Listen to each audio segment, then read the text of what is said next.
On November 29, 2009, Maurice Clemens, a convicted felon with a lengthy criminal record that included numerous violent offenses, executed 4 police officers in Lakewood, Washington while they were preparing for their shifts in a crowded coffee shop. Rather than being a rare and isolated incident, the events that led up to this tragedy are not uncommon. How did this happen? Previously classified by the Washington State Department of Corrections as at a high risk to reoffend, on May 9, 2009, Clemens assaulted 2 Pierce County Sheriff's deputies after verbally threatening them.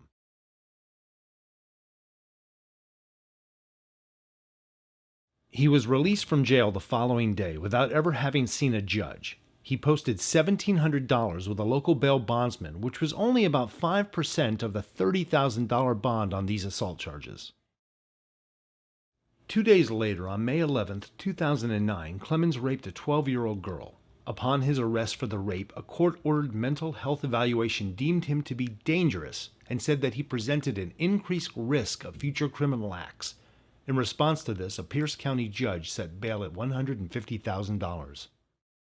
On November 23, 2009, Clemens again paid only a fraction of this bail, this time paying $8,000 to Jail Sucks bail bonds, ultimately allowing the release of Clemens and his dangerous behavior into society. 3 days later, Clemens told several people that he planned to murder police officers, and then he did. This event was a catalyst for the International Association of Chiefs of Police to take action. The International Association of Chiefs of Police is a professional organization that serves the leaders of today and develops the leaders of tomorrow, and represents over 20,000 law enforcement leaders the world over. Our mission is to advance and promote the law enforcement profession and protect the safety of law enforcement officers. One of the cutting-edge issues that IACP is currently focusing on is the public safety impact of pretrial release decision-making. Every law enforcement agency is committed to doing everything they can to ensure the safety of their community. A frequent challenge that law enforcement encounters is when a dangerous person is apprehended and after a few hours that same person is released back into the community on bail. It's kind of genetically ingrained in police officers to do a couple of things. One is criticize everybody else in the justice system. Right? There's some cops here, they know what I'm talking about. 2 is to have the mentality that hold everybody pre-trial. They're all guilty if we arrested them. So I want to kind of dispel that myth a little bit, and I think that we've evolved somewhat, and I think part of what has caused that evolution for me, 21 years working here in D.C., is having the privilege of working with a pretrial service agency. And so what's been so important for us over the past 5 years is that we've reduced violent crime and homicide here in Washington last year to the lowest level we've seen of homicide since 1963. Having been the murder capital of the world when I started, that's a big accomplishment. The IACP recognizes that the American court system uses cash bond as the principal means of pretrial release. Our concern is that the courts must also recognize the flaws in this system and provide evidence-based risk assessment before any bond decision is made in order to prioritize public safety. Many people believe that risk assessments are currently being used to determine whether someone is a danger to society before they are released on bond. The reality is, that's the exception, not the rule. They don't realize they should be calling for a change in the interest of public safety. The International Association of Chiefs of Police. We were formed in 1897. 21,000 worldwide members representing 100 countries of police chiefs. The largest police chief organization on the planet. I'm elected vice president. In 2015, I'll be president of that organization. I'm very proud of that. What do you think one of the biggest agenda items on our national, international agenda is? Pretrial release. We as police chiefs, the little voice we have in that, absolutely disagree with a bail bond system that's based on money. It makes no sense to us. It should be based on risk factor.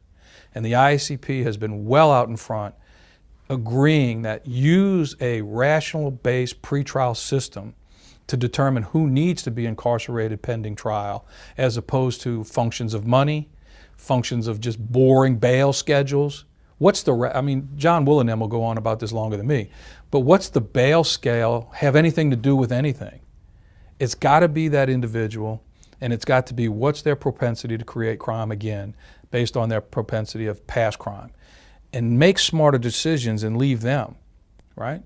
So I'm a police chief who in Nashville was thought to be, ride them hard, throw them all in jail.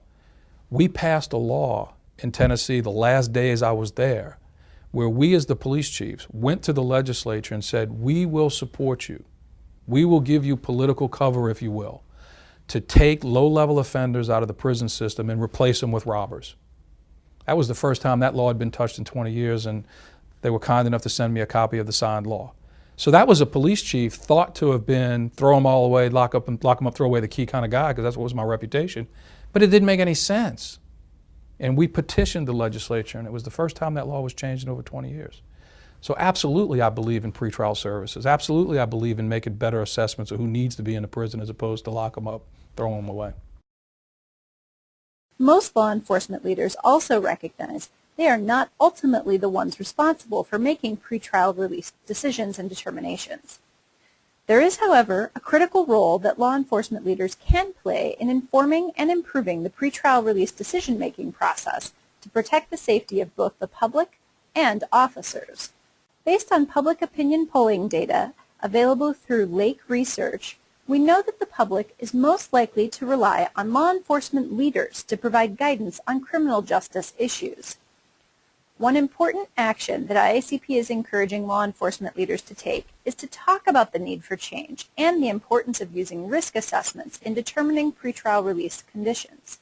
The voice of law enforcement has long been absent from the pretrial discussion, leaving this critical process, which directly impacts public safety, to the discretion of others, often relying on an oversimplified bail schedule. To advance law enforcement's leadership role in the improvement of pretrial release practices, IACP has launched the Pretrial Justice Reform Initiative in partnership with the Public Welfare Foundation and the Pretrial Justice Institute. The IACP is launching a national awareness and engagement campaign which will be guided and implemented by our Champion Group. The Champion Group consists of progressive law enforcement leaders who are willing to take a stand on this officer and community safety issue in their communities and among their peers. The IACP is calling law enforcement leaders to leverage their role as critical stakeholders in their local criminal justice systems with a powerful voice to open the discussion on how pretrial decision-making is handled and the consequences of that system. As a first step, we encourage all law enforcement leaders to understand how pretrial decisions are informed and managed locally. If they determine that there is cause for concern about their current process, we encourage them to take the next step in engaging other local criminal justice stakeholders in conversation about the public safety implications of the current pretrial system. We are also asking law enforcement to engage at a statewide level if changes to legislation are necessary to positively impact the safety of their local communities. Additionally, through our Champions Group, we will be developing a nationwide network to discuss these issues among peers and leaders. With federal, state, and municipal resources in high demand and in short supply, the simple truth is that government can't solve these problems alone. We need to engage key partners and innovators across the country to guide our efforts, to bring an expanded network of stakeholders to the table, and to push for responsible reform. So, to be blunt, we need your expertise, we need your ideas, and we need your help. To learn more about IACP's Pretrial Justice Reform Initiative, please visit www.theiacp.org/pretrial.